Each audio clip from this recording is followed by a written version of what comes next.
Alright, what's up? How y'all doing today? I'm back once again. Latest read. Well, this ain't the latest read. Let me just introduce. This is the Qur'an.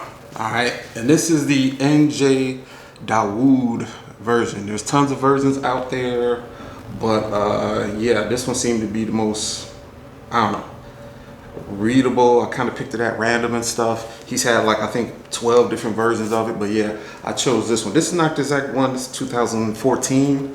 I read the 2004 or 6 and stuff, but yeah. Yeah. So boom, we talking about this book today.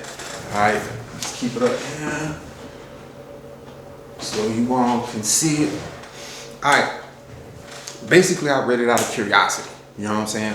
Over the decades and stuff, here in America, they want to put down, Muslims and say they're all terrorists and blah, blah, blah. And Islam is a thing of evil and da, da, da. Well, I decided, let me go find out for myself. I've also, anytime I come across a Muslim, I also take time out and ask them about their religion and stuff. And they're very happy to tell me. You know what I'm saying? I've even, one time explored and went to a service and stuff. You know what I'm saying?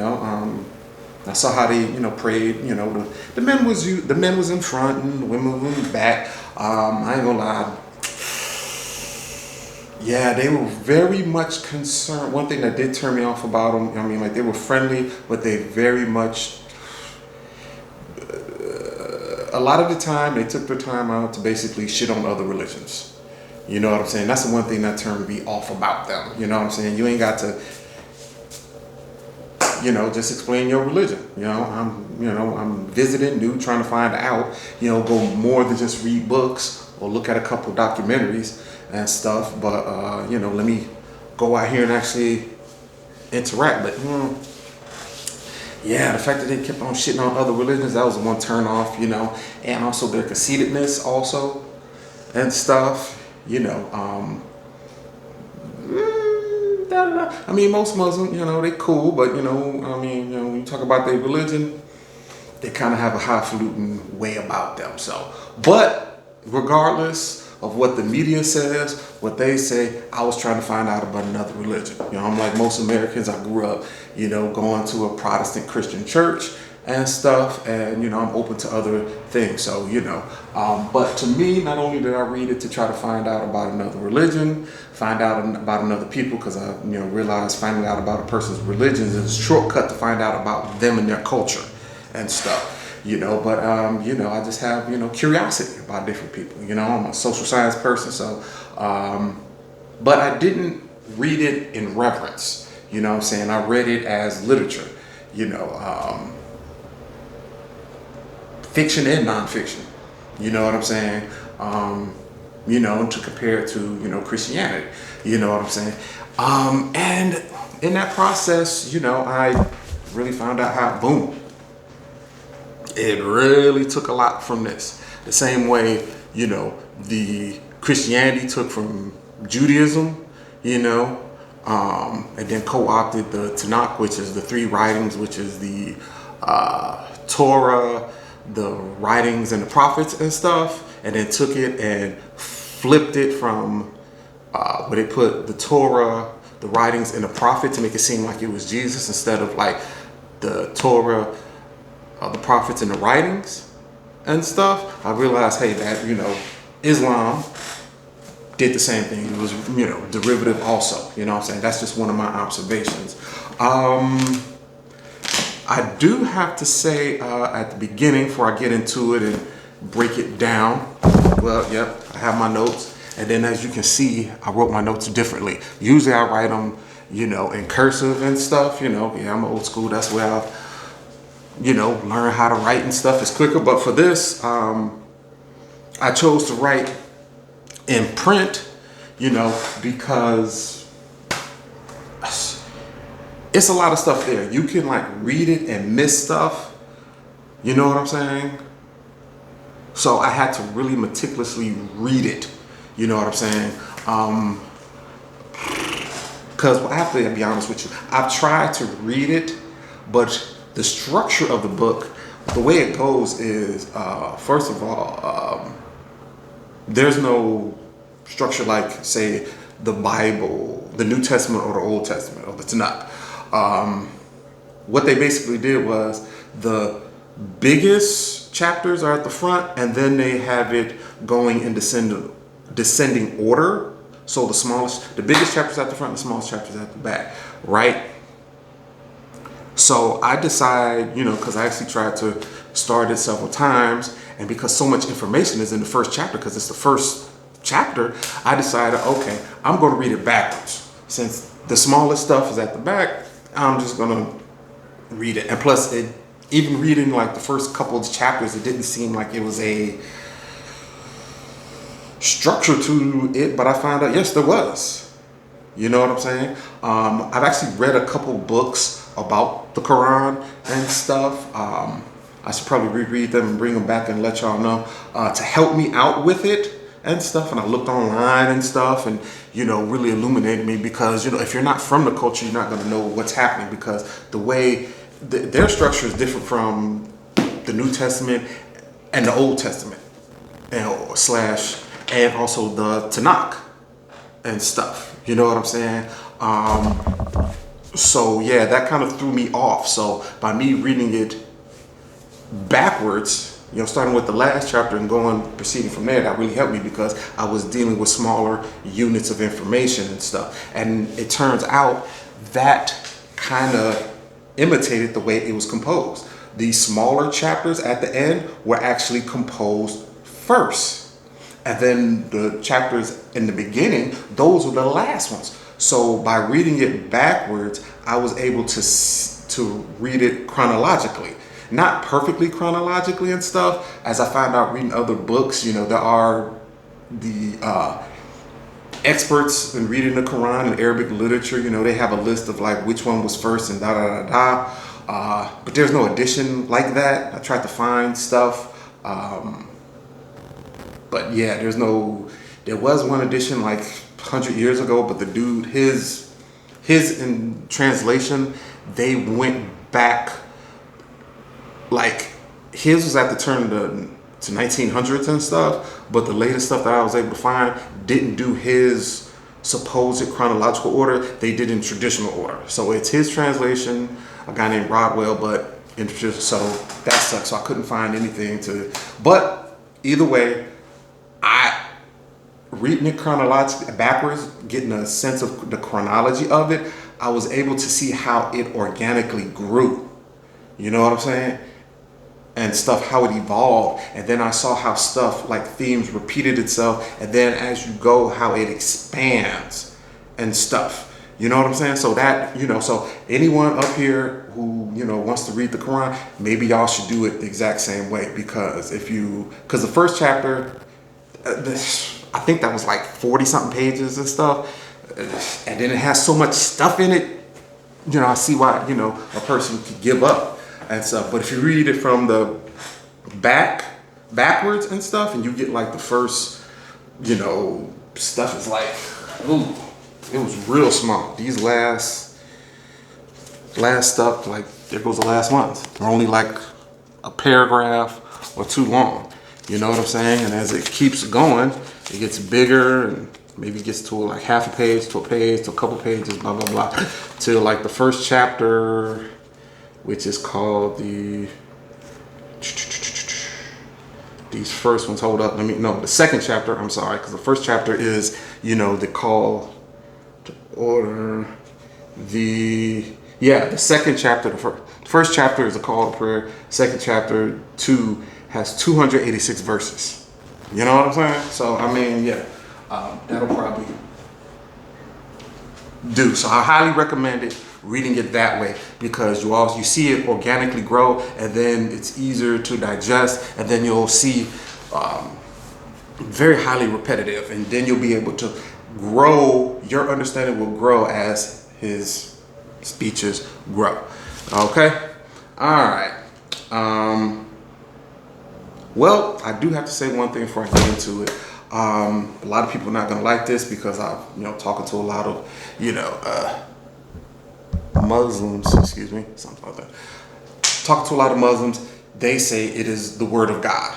You know what I'm saying? You know, like basically, you know, Angel Gabriel gave it to Muhammad. Muhammad was just the mouthpiece of God.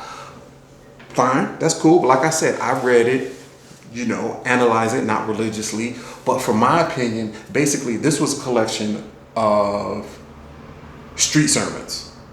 You know, basically, we all know the dude downtown or in the park or on a bus. He's, you know, some street preacher, and he stands on the court, he gets on social spot, and he gives the sermons.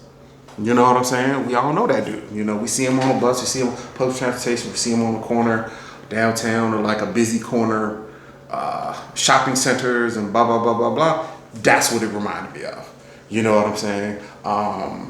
So to me, this is literally just like a collection of speeches.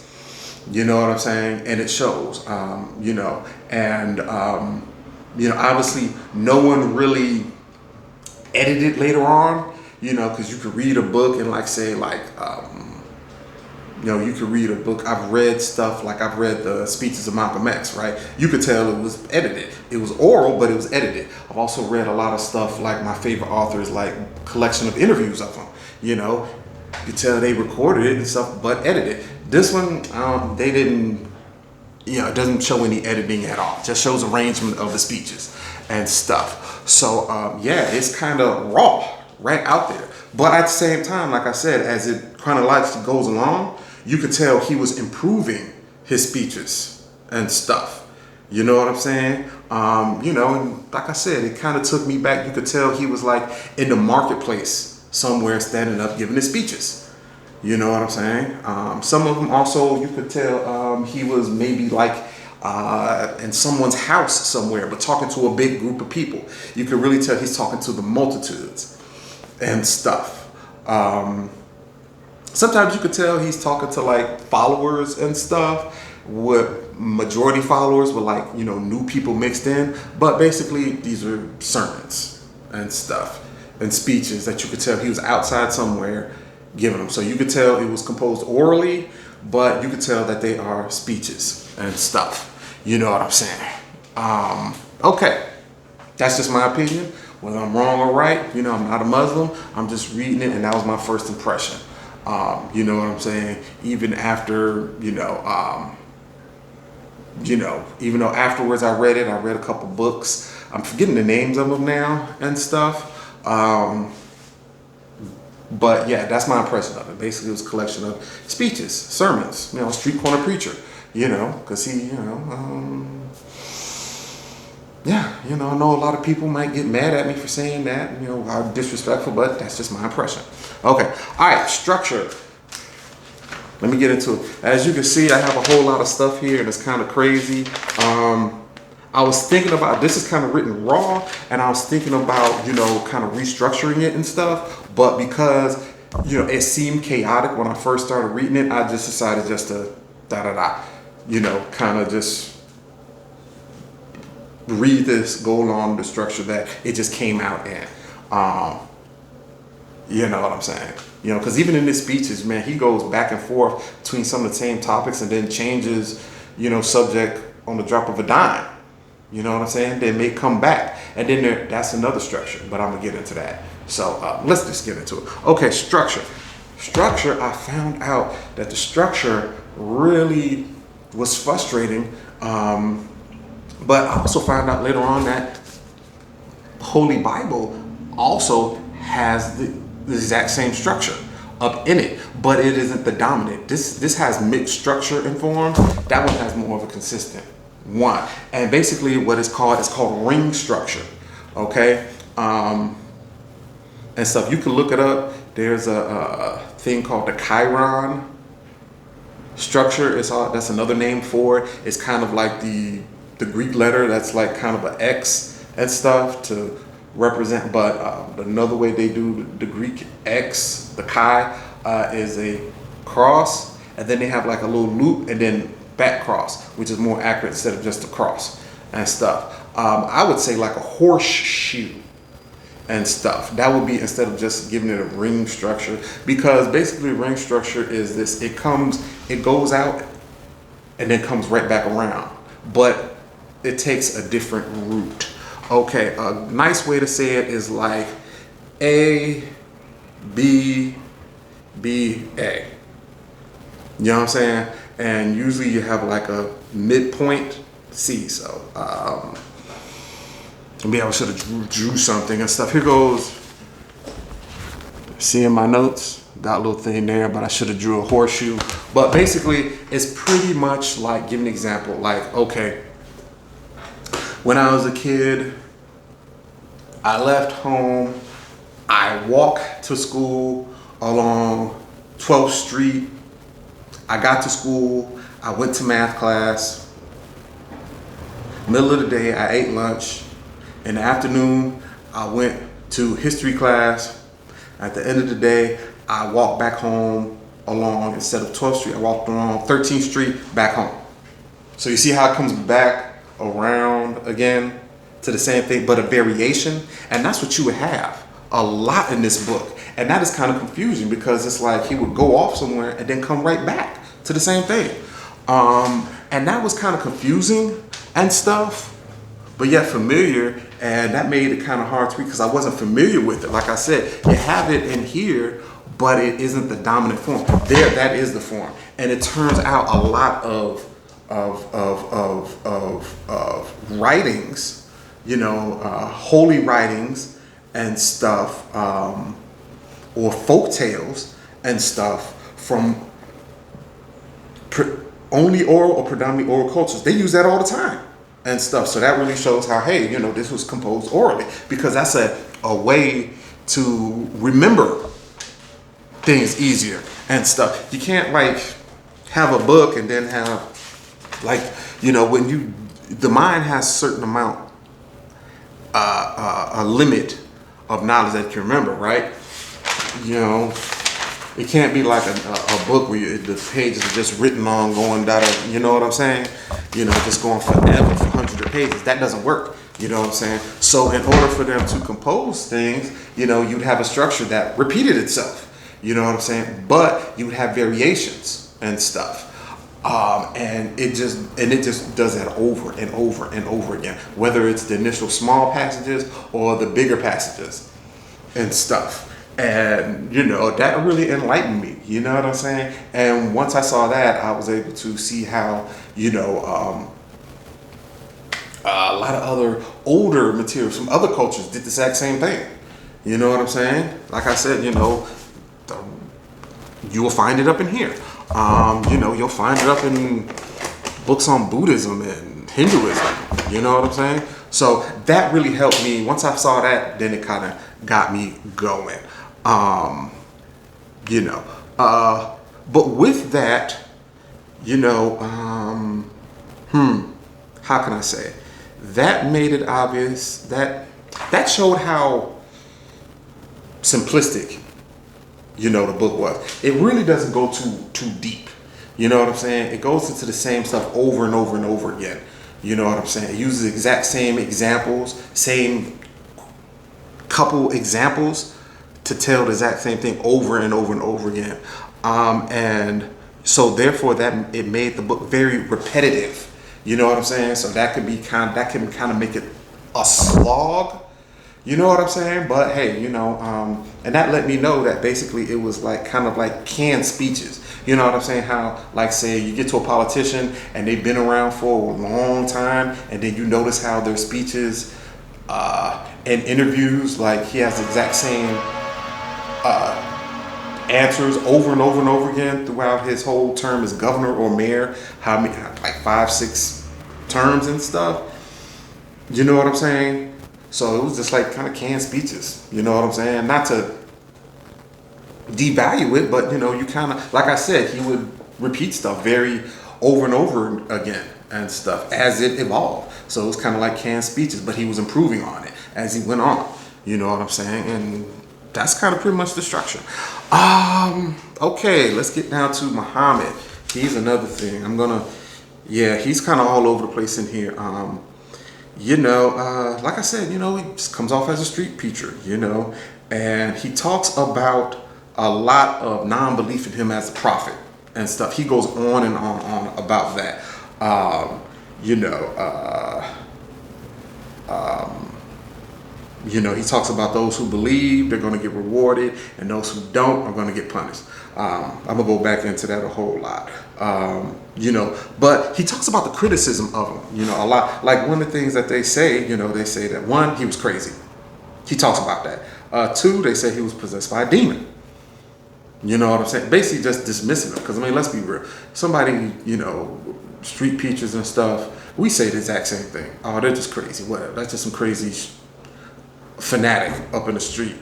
So you can really see how, he was, starting from the bottom and stuff, and how he got treated like how people get treated today. They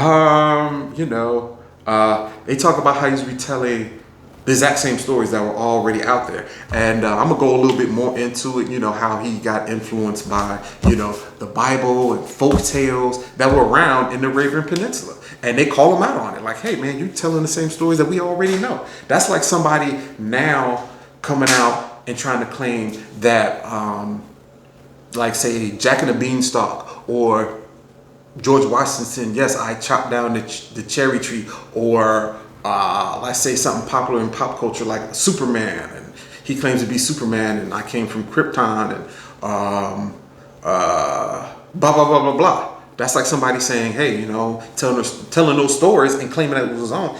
That's what they were saying. They knew, hey, wait a minute, we heard these stories before. You're telling the exact same stories we already know. Like a Jew would come up and say, hey, that's the story of, in the Old Testament, or Tanakh. A Christian may come up and be like, hey, that's the stories that was in, the New Testament. Folk tales. Hey, that's a folk tale that my mom told me when I was a kid. Da da da. He talks about that. They accuse him of just making it up. You know what I'm saying? Another thing they basically say that he's a false prophet. They just call him that. Yeah, he was claiming to be a prophet in the line of Judaism and Christianity, but they just can't say you're a false prophet. And and another thing that they say he's just another poet. Yeah, that's like a part of like oral cultures and stuff. Basically, the poets, they are like the communicators. They're the ones that tell the history of the tribes. They're the ones that give the public announcements from the chief or the king, the emperor and stuff. Because most people, even in cultures where they was writing, most people only maybe 2% of people can read. You know what I'm saying? So a lot of times it's the poets that do that. Also, the poets, they're the one that tell the stories of the tribe or the folk tales to the little kids and stuff. So, he basically was in that milieu and telling all these stories, and they said, hey, you're just another poet, da da da. But yet later on, he insults poets because they don't praise him, but we'll get into that. And of course, his whole response, we'll get into that, how he, says they'll burn him and da da da. God is presented differently in the Qur'an and stuff than in Christianity or Judaism. I really didn't see that.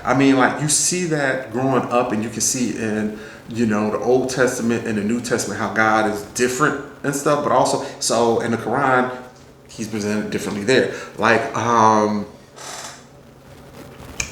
going to combine, because he kind of says God is on his side. He says that God will be the punishment for not believing in Muhammad's prophecy and stuff. He's gonna, how he gives examples of other prophets that came before who didn't believe in him, and how basically, they got punished. And he was saying, hey, y'all are gonna get punished too for not believing in my prophecy. He also says another thing. He really paints God as a really all-knowing and all-powerful being. Yeah, God is like this super, even more omniscient, all-knowing being than with Christ being the incarnation of God, or God appearing in the Torah and the Tanakh. You know what I'm saying? He's like this kind of removed being. You know what I'm saying? There is no thing where, only, even with Gabriel coming telling him to recite, Gabriel only appears once in the cave with the first thing, and then he doesn't see God, he sees his angel. So God, after that, you see no angels are there. Gabriel does not come back. Even though he's supposed to be repeating the words of God, God doesn't come see him like he does with like some of the prophets in the Old Testament. He's not connected like Jesus Christ, is his son and stuff, incarnate. No, God is not there. He's like this way off being, but he's all powerful. And he's watching you. He knows everything he does, you do and stuff. So yeah, that's kind of like this disconnected, really powerful God. Another thing, he basically goes in on polytheistic religions that were around at the time. He says that there's basically only one God and that pagan gods are false. You know what I'm saying? I'm gonna get into that a little bit more. He goes way into it and stuff. So, yes. Also, like I said, he's the avenger of Muhammad. God will punish you for not believing in his prophecy. So he kind of co-opts him. Furthermore, like he says, the polytheistic gods are false. Basically, and he says that the statues of polytheistic gods don't speak. So he just basically goes in and shits on them. He's like trying to say, kind of like echoing Abraham when he went into his father's shop where he was making the gods for the different and he just knocks him over. And he's like, what the hell are you doing? You messing up my money. He's like, well, they're false gods. It doesn't matter. He basically kind of, craps on them that way, saying they don't speak. All these statues you see, they never speak and stuff. And he basically, kind of says, he brings up the Jahiliyyah, which is the time of ignorance. He was like, all of these statues of God, these polytheistic gods, they're false. They don't speak. That's the time before I came and stuff. So leave them to that time and stuff. So there's a little bit more I'm going to go up into on that. Because like I said, basically my notes are going to repeat and go back around the same way the Qur'an goes around. Next up, cult leader. Was he a cult leader? I have to be honest with you. I feel like, what I find out about different cult leaders and stuff like here in America, like Heaven's Gate and the dude who killed people down in Guyana. I can't remember. There's so many cults that we know about nowadays and stuff from the past and recent cults. Leaders that I just have to say, as far as, he shows characteristics of a cult leader. Jesus also shows characteristics of a cult leader too, but we're talking about Muhammad and he just comes off as any other cult leader.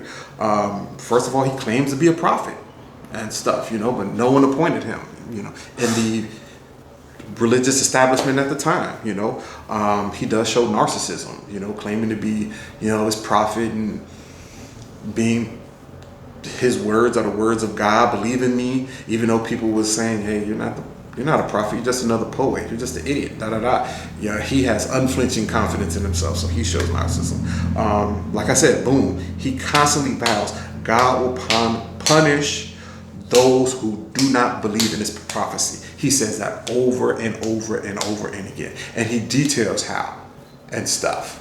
You know what I'm saying? On the judgment day, or when you die and stuff, and I'll get more into that and stuff. So, that videotapes that we've seen, Nexium, that guy, and Heaven's Gate, and I'm sorry, I should have wrote down all these examples, but you know who I'm talking about. Videotapes of like cult leaders, they act like that. They act all like, hey, when you go up there and doubt the prophecy, they get mad and stuff and da-da this and da-da that and talk this highfalutin like they actually are God and stuff. And I'm gonna have to say, he fits the bill. So, but hey, all religious leaders, when you look at them and you read about them, they show cult leader characteristics. That's just my opinion. Not trying to put down nobody. That's just it. Okay, now we're getting up into a lot of different stuff. Okay. This kind of goes up into some stuff. Okay, this part, like I said, this is kind of crazy. I got stuff But like I said, this is the structure of the Quran. Okay. Basically, the different. Oh, he actually names people that are going to get punished for not believing in him. Like he says, the Medinians, the Meccans, basically these two places where he was at. You know what I'm saying?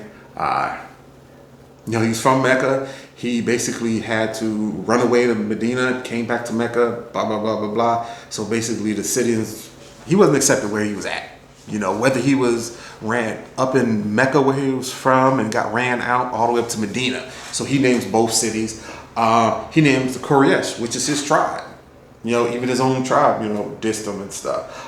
He talks about the Jews. A lot of people don't know there were Christians and Jews in the Arabian Peninsula at the time. He calls them out. He calls out the poets and stuff. Like a lot of poets, they're the people there. They're like the news people, and they were calling them, like a news reporter will come out and say stuff, and there's always one of the news reporters or the writers in the newspapers, like the op-ed people, to give their opinion. They gave the opinion saying, hey, they criticized him. They said he was a nobody neither. Oh yes. Also, he used a lot of imagery, like for people who didn't believe in his prophecy. Like God causing natural disasters. He talked about the final day of judgment, how people would get judged for not believing in him. And when that happened, natural disasters, they'd be punished by natural disasters. After they died, they would be burning in hell or be tormented in hell, punishment and stuff for not believing in him. Before I go a little bit further, let me get into his prophecy, his thing about prophecy. Okay, he basically co-opted and said that he was a prophet in the line of all the Jewish prophets. He called Jesus in Islam is not the son of God, but he does call him a prophet and stuff, because he kind of followed back with Jews who no human being is God. We're not connected to God. God is far off and stuff. So he kind of followed the exact same way, and kind of, you would say, Christians would say he demoted him to a prophet, but that's the highest thing that a human can be. That's the same thing Jews believe. So he kind of said he was a prophet, but he said that he was in the line of all the Jewish prophets of old, like Elijah and Elisha, blah, blah, blah, and Jesus.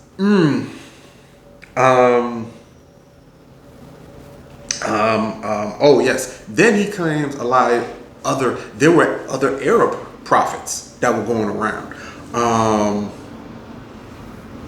I got some, like he says, like Salih of Thamud. I believe that was in northwest Arabian Peninsula. Hud of Ad. I believe that was in eastern. And then you have Ad was in southern Arabia. I'm sorry, I'm getting this. And then it was Shuaib. I can't pronounce Shuaib. Shuaib of Midian. And Midian is like right south of, that's in the northwest Arabian Peninsula, south of Israel and stuff. So he combines all of them. He combines the Abrahamic, he claims to be in the line of Abrahamic prophets, and then non-Abrahamic prophets who were just prophets of their religion. So it's not really clear whether these were also Christian and Jewish Arabs and stuff, or were these polytheistic Arab prophets and stuff. He doesn't make that clear, but he claims them anyway. And he basically, tries to says, hey, I'm in that line, recognize me and stuff, even though no one does. Oh, yes.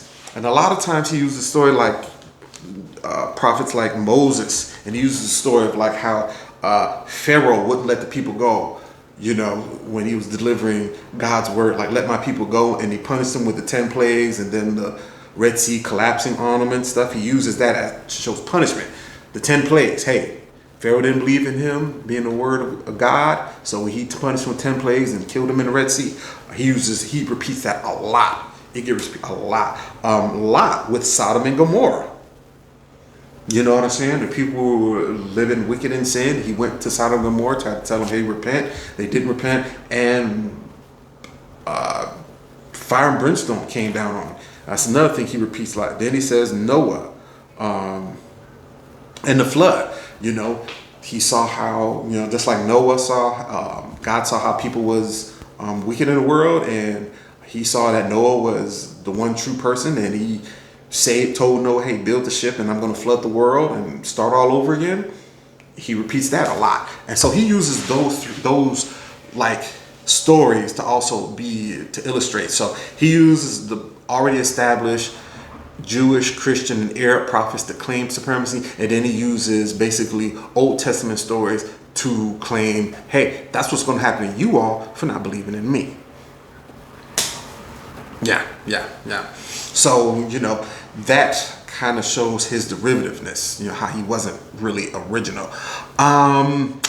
Also, another thing, you know, luckily, you know, hey, I read a lot of different stuff, and he used basically a lot of the Apocryphon. The Apocryphon, basically, that stuff, those are books that were written at the time when the Tanakh, the Torah, the writings, the prophecies were written, but didn't get into the Tanakh or the Old Testament. And then when Christianity came and the letters of Paul and the Gospels were written, there were extra books that didn't get put into the New Testament. And these books from Jewish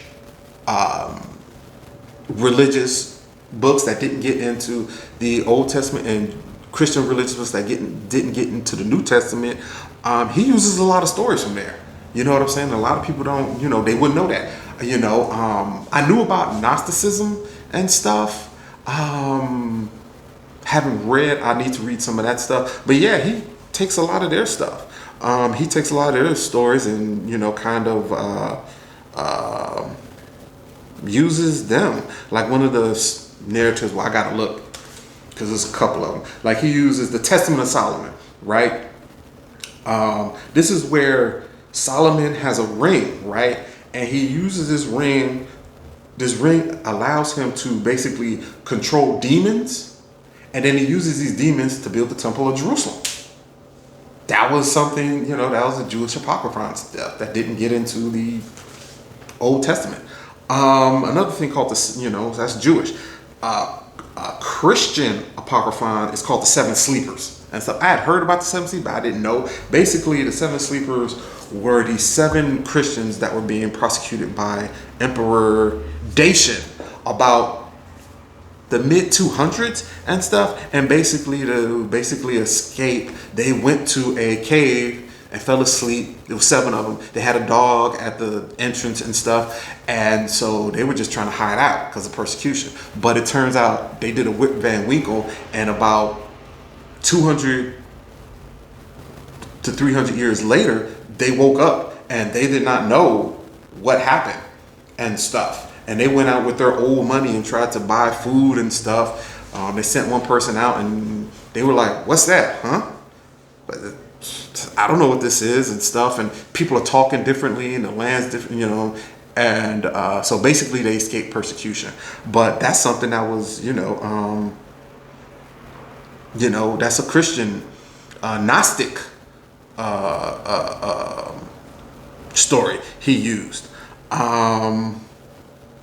Another thing that was kind of in the air, he talked about the story of Gog and Magog. Basically, this is about Alexander the Great. So this story probably came from the Indians or the Persians, one of the two.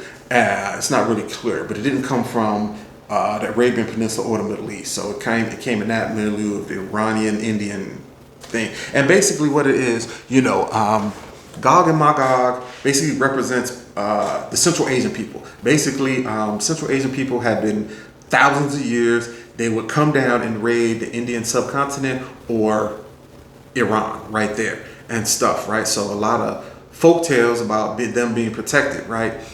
And so Gog and Magog were these two giants that represent all of the tens of Central Asian people that came down on horses and came and raided and actually did conquer them, like the Indo-Europeans, the Aryans that came down and took over northern India and Iran, they were just one of many people that happened to, of people in Central Asia that came down and did that. So this protective story came out representing of these two gods. Magog was the bigger giant and Gog was the smaller giant. And basically the thing is, Alexander the Great, when he conquered the Persian Empire and came to India, before he left, in order to protect the people, he at a very, because there's a lot of mountains there, so a lot of times they would come down through mountain passes. So he went to one of the easiest mountain passes and built a wall to protect them from Gog and Magog and stuff. Basically, the Central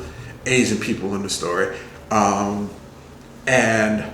he kind of co-opts that and tells like, hey, when Judgment Day comes, the wall that Alexander the Great built in that mountain pass to protect you all, you Arabs, because you do have a lot of, not only did those Central Asian people come down to India and Iran, they would come through to the Middle East. Like the Seljuk Turks, they eventually did come through and conquer, the Middle East and Turkey and stuff. That's where Turkey gets their name, because they're Turkic people. They're from Central Asia. They're not from the Middle East. He said, hey, when Judgment Day comes, because y'all don't believe I was a prophet, the wall that Alexander built to protect everybody from Gog and Magog, Gog and Magog's gonna break it down and punish you. So he kind of takes those narratives and co-opt it for him. He retells them and stuff. That's where you get the people who said, hey, wait a minute, we know that story. You just copied from someone. That's one of them. So basically he takes, stuff that was in folklore and previous religion stuff, Gnostic stories, blah, blah, blah, different versions of Christianity, and retells them. Okay, Jesus, like I said, man, he does not, he goes in on Jesus. Like he said, he's like, he refutes, like he vehemently refuted that God has a son. And he also refuted God does not have a wife. So he was simultaneously refuting, saying Jesus was the Son of God incarnate, but then also he was refuting polytheistic, because a lot of polytheistic religions say that God had a wife and he had a family and stuff. So he was kind of equating them and stuff and refuting them when he brought up Jesus. He also goes in on the Trinity. He hates the Trinity, because that's basically saying God came down and, the Son, God, and the Holy Spirit. He hates that. There's no division of God. He goes in on that. You know what I'm saying? Not only because it produces incarnate Jesus, a human being as it, but then splitting up of God, that's like polytheism to him. He sees that as three different beings. He doesn't see it as one being in different forms. He sees it as three separate beings, and he just goes in on it. He basically constantly says, hey, God is just one being. That's it. He doesn't have a son. He doesn't have a wife. Blah, blah, blah, blah, blah. Forget it. But also it's tripped out. He co-opts a story, another story from the Gnostics, basically, that Jesus Christ does not get crucified, right? And it's kind of, because I have to compare it, because he says that basically a doppelganger of Jesus was the one crucified. You know what I'm saying? Jesus did not get crucified. That's what he says. But that mirrors Gnostic stories. There are several different versions of that story in Gnosticism, right? They also say that someone else got crucified. It wasn't Jesus. One of them says that someone else got crucified, but Jesus was in the crowd hiding and stuff, joining with everyone else, just looking at him, making fun of him. But Jesus was laughing as everyone else is down. He's like, that's not me. Ha ha ha. You all are fools. Y'all don't even know. They have some stories where he's not in the crowd, but he's off somewhere in a tree and stuff, sitting, looking, kind of back, not in the midst of the crowd, but around the crowd, watching him get crucified, watching people come and watch the crucifixion and stuff, laughing at people. There's even another version where basically it wasn't Jesus that crucified, but you know the guy Simon Serene who was made to carry his cross. They say it was Simon Serene. So he co-opted a story that was already out there, and the Gnostics already had that story, but they had different versions of the story and stuff. But you would not know that unless you knew about Gnosticism, you know. So yeah, you can kind of see how his stuff is very derivative, you know, not only of mainstream Judaism, Christianity, but then also alternative Judaism and Christianity, and also of, you know, popular folk tales and religions that are already around. So he was a product of his environment, and all this stuff was in Arabia. A lot of people think that Arabia was just until Islam happened that nothing was going on there. No, Islam had trade routes inside the peninsula. There was docks. They had docks where, you know, people from India or Africa would stop there and stuff, and then people from the upper Middle East or Roman and Greek people sailed down that way around the Arabian Peninsula, and people from India. So yeah, it was a very vibrant place. So, and he was exposed to all these different stories, and that's why a lot of people said, hey, we know these stories. The Jews tell these stories, the Christians tell these stories. These are stories that we tell ourselves. Oh, that story, that's from Iran and India, da da da. So yeah, you can kind of see how it's very derivative and stuff from all the different stuff that was around. You know what I'm saying? That's just my opinion from my research. Luckily, I read all this stuff and I was already familiar with Gnosticism and some of its stories and stuff, and I could tell that, but the average everyday person nowadays might not know. They knew it back then. They called them for it and stuff, because that was stuff that was just up in there, just like I gave an example, like, you know, but he claimed them as his own, as the original person. So, yeah. All right, moving on. Okay, he talks about community. You know what I'm saying? It's tripped out. He, after all that stuff, he finally does get to community, and he does kind of put forth morals and stuff, and a couple of rules. Not too many rules and stuff, but morals and what you should do. He doesn't really say this is the law. He says you should do it this way. Like, you know, so he does put forth some altruistic views to help the common everyday person. Like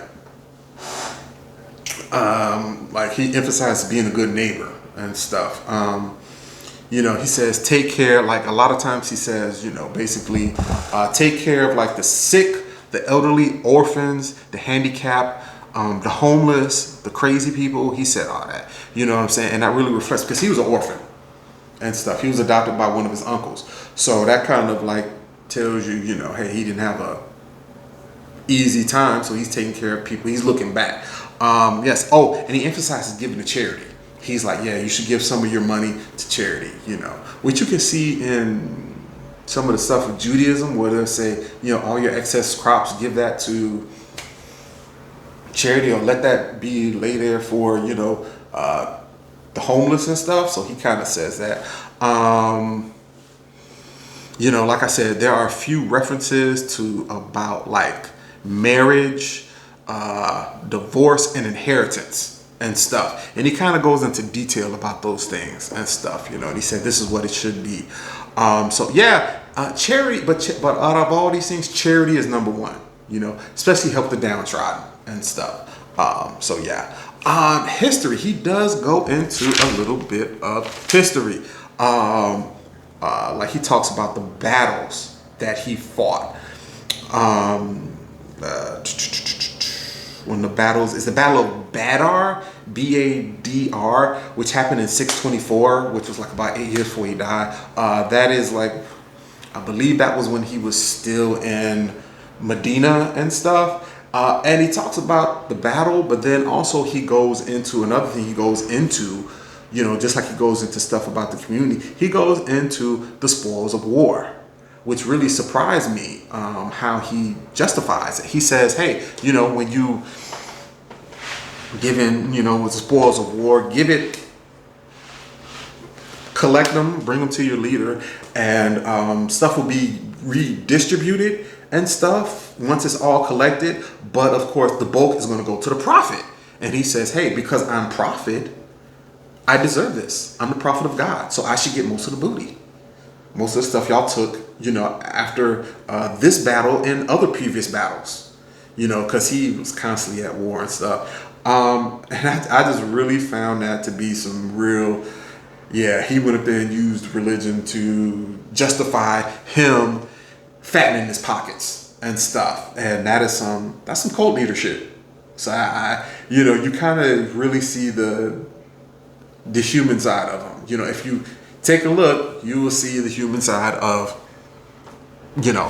Muhammad. Just like he emphasized taking care of the, especially the orphans, because he was an orphan and stuff. But obviously, he started out kind of poor and stuff. But then once he got on and got some money, he was hoarding that money and stuff. So, he tried to help fellow orphans and downtrodden just because he was that. But at the same time, he was, fattening his pockets, when war booty was being distributed. So that's something that kind of, that's just my observation. Doesn't say I'm telling the whole truth, but that's my observation. Okay, influences. You can see his influences. Like, give an example, like the Nation of Islam, right? Even though that's kind of, some Muslims consider Islam, some don't. Some people say it's a cult, but hey, a lot of, they have been accepted by, people in Saudi Arabia, Pakistan, But I see how they definitely did, because like a lot of times the Nation of Islam, one of their popular phrases is the deaf, dumb, and blind. That is something, an insult that Muhammad uses towards people. And he uses that as an insult towards the ones who don't believe in his prophecy. He's like, hey, some people just don't waste your time. I'm not going to waste my time trying to prove I'm a prophet to certain people, because some people are just deaf, dumb, and blind. The idiots and stuff. And that's kind of what the Nation of Islam says too. You know what I'm saying? When you see them on the corner preaching, trying to sell bean pies and stuff. I went to school with a few of them. That's one of their things. He also, I go, get up into it later.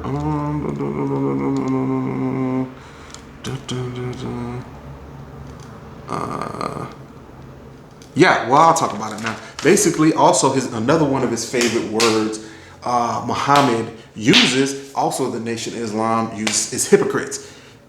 That's another thing he loved to call people, one of his favorite insults, and that I know it's the Nation of Islam also took. He constantly talks about, people and who publicly believe Muhammad, but in private they don't believe, you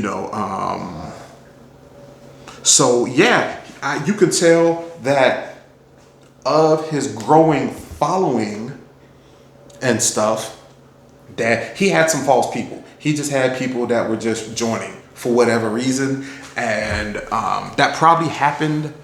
I noticed that was in his later things. So as he got more successful and won battles and stuff, obviously his cult was growing and took over, Mecca and Medina and stuff. And he started noticing how some people were just joining just to join, because he was obviously, being successful. So he noticed how a lot of them didn't believe in his prophecy, but was within his group and stuff. And he calls them out and stuff. He's like, hey, y'all are two-faced. Y'all give lip service, but, when you're away from me, or when you're not with other Muslims and stuff, or you're at home and stuff, you don't follow the beliefs, you don't profess, y'all are hypocrites and stuff. So that's another thing. And stuff, a continuation and stuff that I noticed comes out today.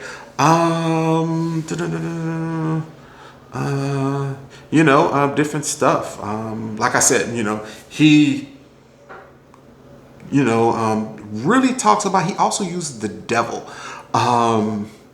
He uses that also in the thing of people who don't believe. Like he'll say, just read straight up, about how when the devil refused to bow to Adam and was punished, and he compares that to how people don't believe in this prophecy of the devil, and like he's Adam and stuff, and that's how it's gonna. And the disbelievers are like the devil, who don't believe in this, and that's how they're gonna, the same way the devil got punished is the way you disbelievers are gonna get punished. And then of course he throws in, you all will die on Judgment Day when the apocalypse comes, when whirlwinds and earthquakes and blah blah blah blah blah. And stuff. So yeah, I said I'm kind of all over the place, but yeah, no, I should have got this. But another thing he kind of says about the disbelievers, just like he said when prophets are sent, he says God guides who he will and leads astray who he will. That sounds like the equivalent to like God works in mysterious ways. You know what I'm saying? I don't know. AKA bullshit. You know what I'm saying? Hey, I think that's the way that he basically tries to explain how it's like, obviously someone questioned him like, well, if you're a prophet of God, how come people don't believe in you? Why are people calling you a fake? Why are people saying you're just another poet? Why are people saying you crazy? And, God works in mysterious ways. So he says, hey, God guides who he will and leads astray who he will. God works in mysterious ways. So that was his answer to it. And he says that a lot also. He says that a lot, kind of giving power to God. But then obviously he doesn't have an answer. So he just says God, leads people in mysterious ways. That's another little thing that he repeats over and over and over again. You know what I'm saying? Because obviously, that sounds like something that he says to an insider. You know what I'm saying? So that kind of also gives a perspective, just like he talks about the hypocrites in his following. Also, obviously, a follower asked that, and that was the bullshit he gives to his followers and stuff. You know what I'm saying? And he says that over and over and over again to kind of cut off people's questioning of him. You know what I'm saying? Obviously, his followers question him and stuff, and that was his, okay, God works the way he was, just believe in it.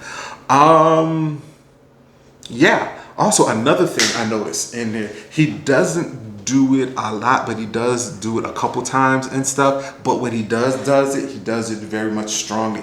That's when you get like, kind of like, you can say his ethnocentrism, kind of proto-racism. He constantly promotes Arabic as a perfect language. You know what I'm saying? Which another thing which you can kind of see is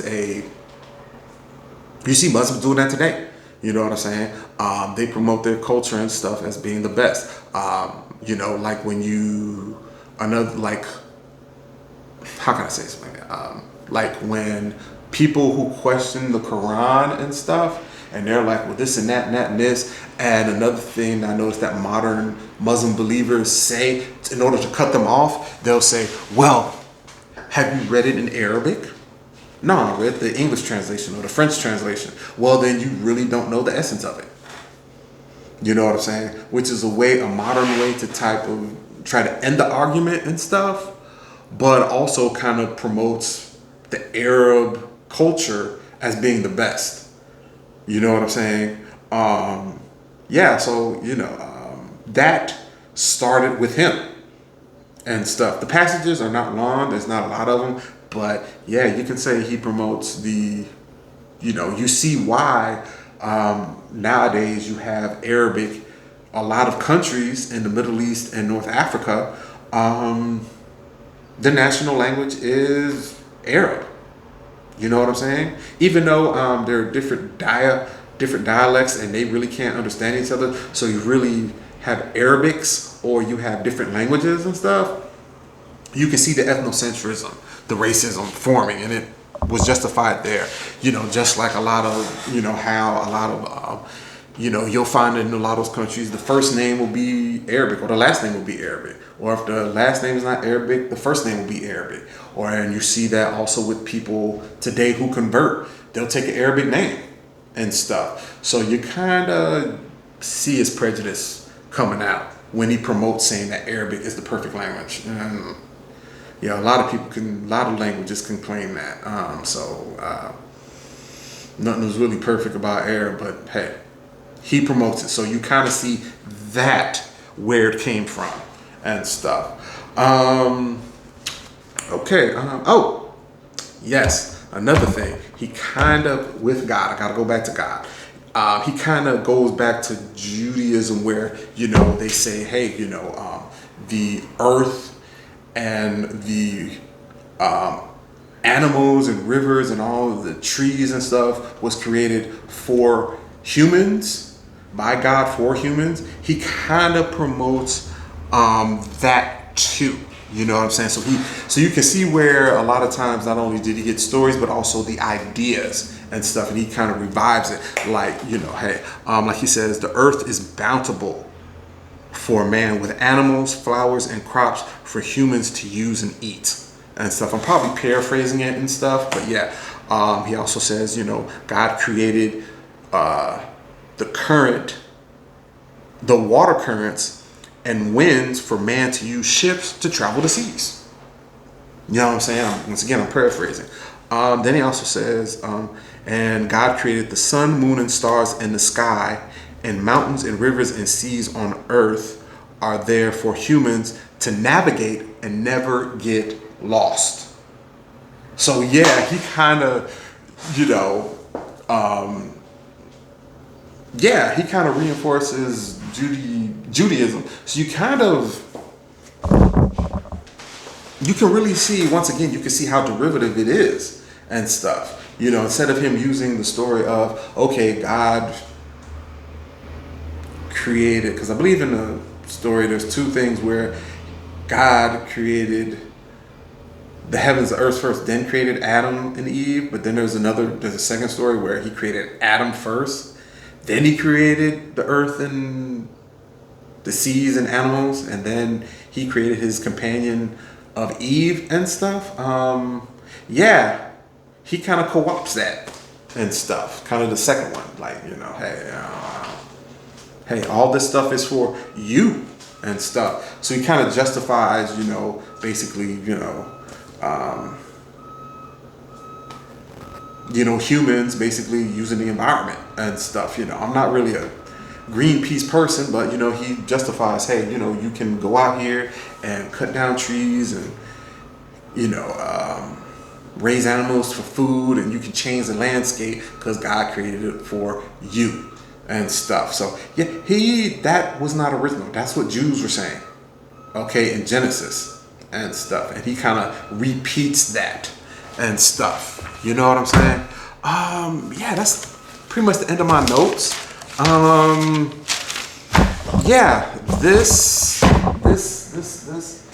This book was, like I said, I tried to read it about 2, maybe 3, 4 times at first, going from the front. It was too damn hard. But I said, I'm gonna get through this motherfucker, and I did.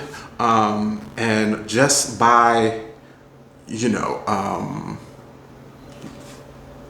reading it raw, you know what I'm saying? Because these are not my first notes. I actually had like other notes and stuff. I know I said I wanted to structure these notes, but I had another notes that were more chaotic. This is like the organize, like me trying to put organized. I knew I should have kept on organized, but I didn't. But yeah, man, this book can be confusing, but it's familiar because I said, hey, he takes from here, and as I've detailed, he takes from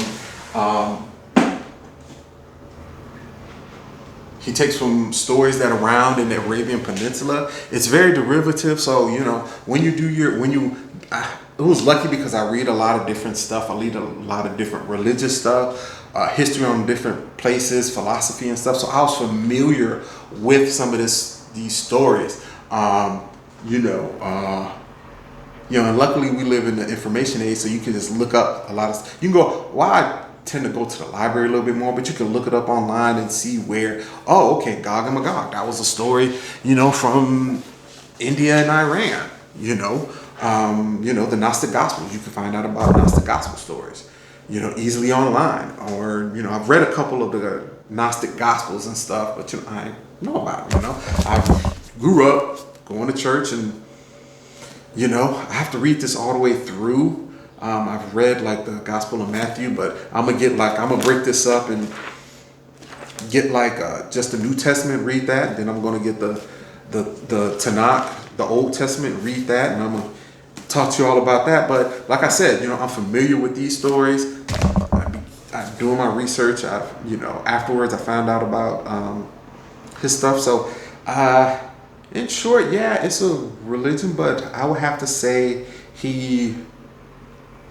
one is derivative. He did not create it out of whole cloth. He basically took not only the stories that were out there, religious stories and folktale stories, but he basically took the religion that was there, and that was already, these two religions that was already established, and basically claimed prominence in them. He claimed to be a prophet of them, and also non-Abrahamic religions and stuff to form his cult. And every religion starts as a cult and stuff, and you can see it once you look and stuff and see, you could tell, reading it from the back and seeing how he basically developed, just like we have David Koresh and the Branch Davidians and stuff, how he started his cult, derivative of his thing, which was basically a cult also. You know what I'm saying? He basically broke away from another cult to form his own cult. Basically he didn't create nothing new. You know what I'm saying?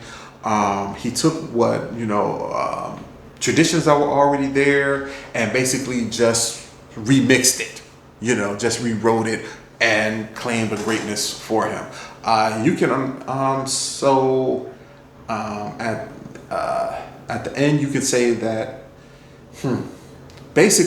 he basically reinvented Judaism for Arabs, and he placed himself at the top by claiming, smartly, by not claiming to be God like Jesus and stuff. He followed along the Judaic line, because the highest that a human can be in Judaism is a prophet. So that's why I say he reinvented Judaism for Arabs. He basically claimed to be the highest human and prophet, and he also proclaimed himself, precluded other people from continuing the line. He said he's the seal of the prophets. Basically, he said that he was the end of prophecy. So basically, there's no more prophets after him.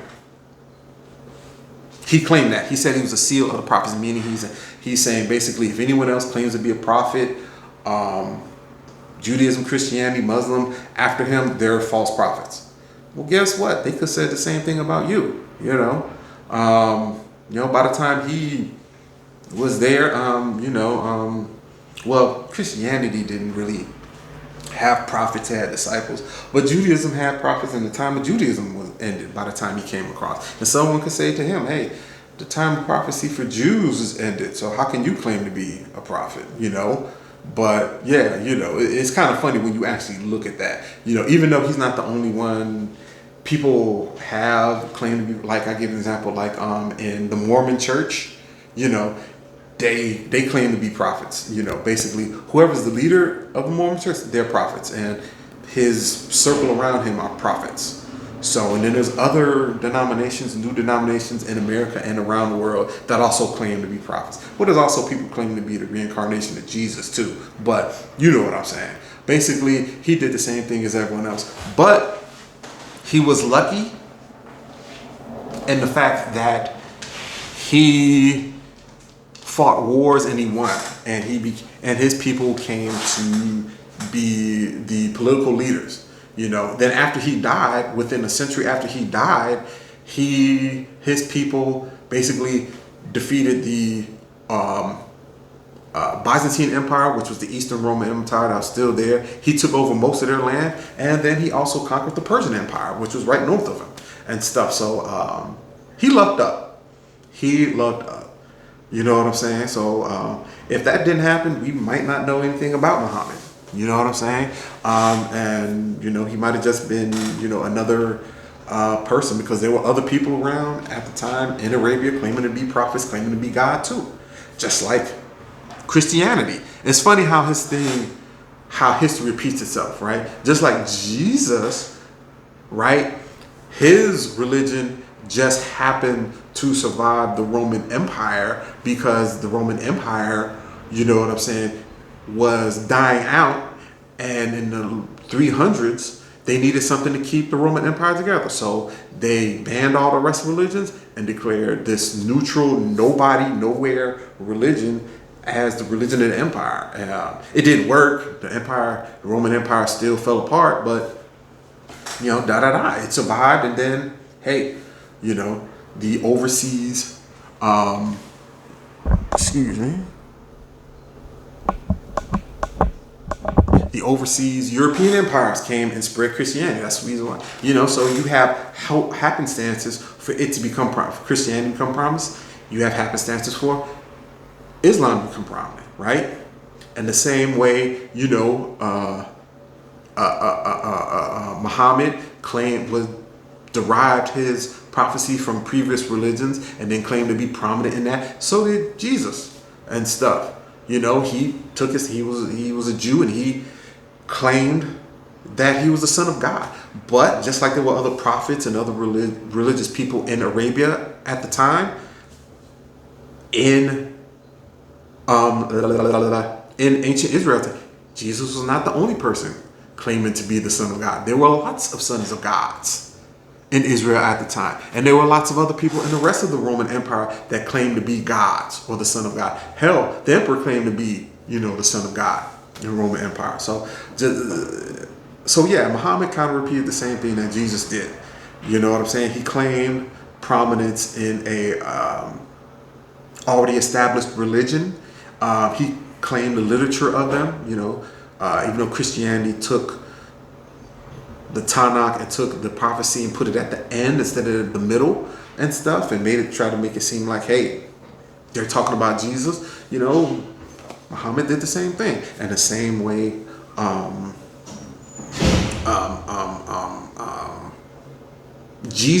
Christianity lucked up and survived because the Roman Empire co-opted it and used it to try to make it the empire of the religion of the empire, to keep Rome from falling apart, which it didn't work. And then later on,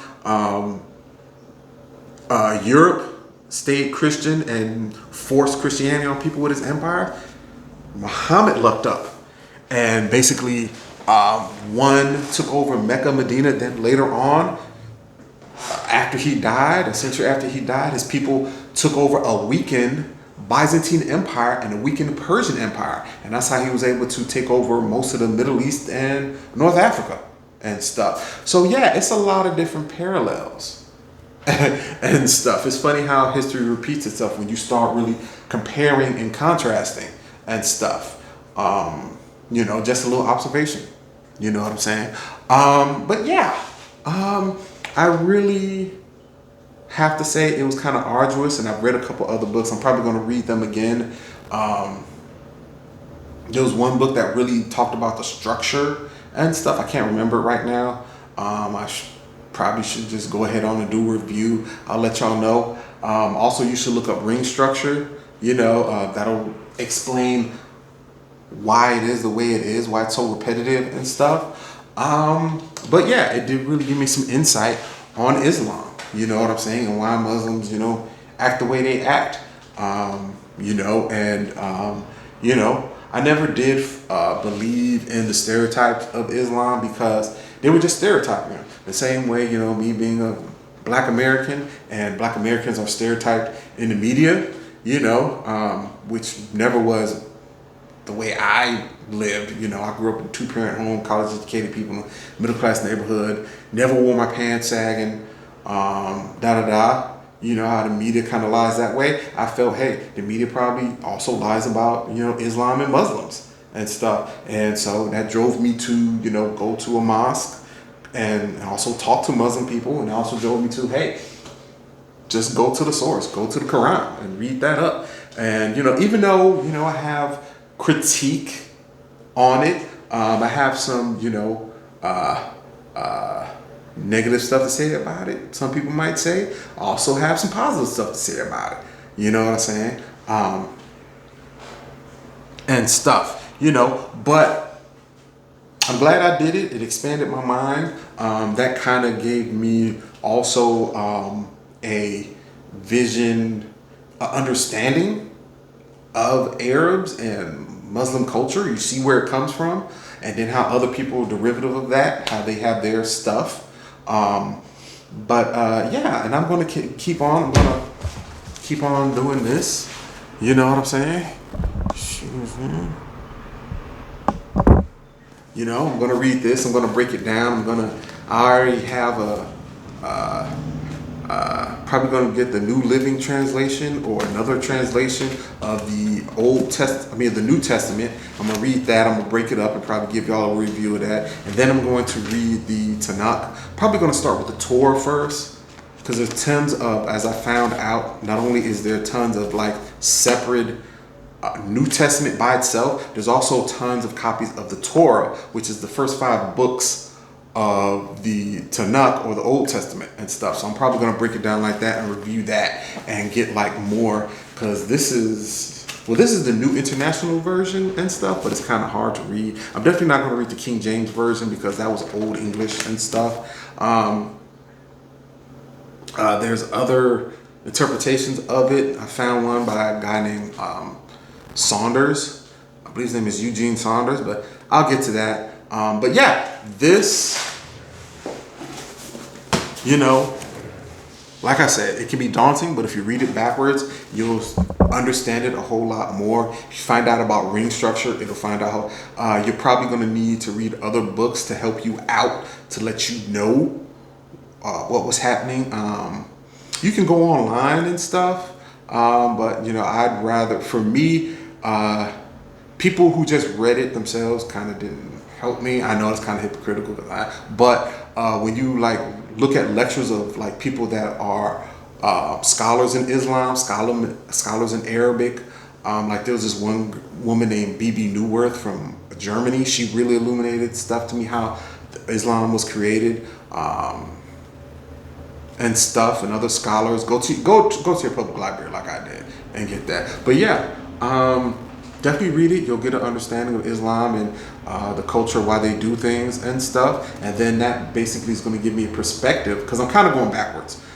Islam, then I'm going to go to Christianity, and then I'm going to go to Judaism and stuff. So I can get, understanding of people, because I did grow up Christian, even though I kind of follow, I read like a lot of Vedanta stuff, which is the intellectual thing of Hinduism, and a lot of Buddhism, but I definitely going to explore, a little bit of my culture, and I'll get it to you, but yeah, this did open me up. One day, hopefully, if I travel and I get to like Muslim countries, I get to the Middle East or North Africa, one day I will already have an understanding of the culture because I actually read the book, like I said, and it's good. Like I went to, a mosque and attended service and stuff. So don't just read the book. Get out there, meet Muslims, go to a mosque, you go to a major city, even in a couple of small, mid-sized and small cities, you will, especially if you have a university, you'll have international students there. They'll have a Muslim meeting. Go there. You don't have to convert. Just attend service. You'll get it. There's probably a Muslim in your town, neighborhood, work. If you can, if they're nice people, talk to them about it. A lot of times, when I come across a Muslim, I've asked them, and they were happy to let me know. So that kind of goes against the whole thing of like, Muslims being these terrorists. You know what I'm saying? So, hopefully this will lead you to get to know about people and da-da-da. So highly recommend it. It'll give you a perspective. It'll stretch your mind, and, that's what I'm all about. So, all right, till next time.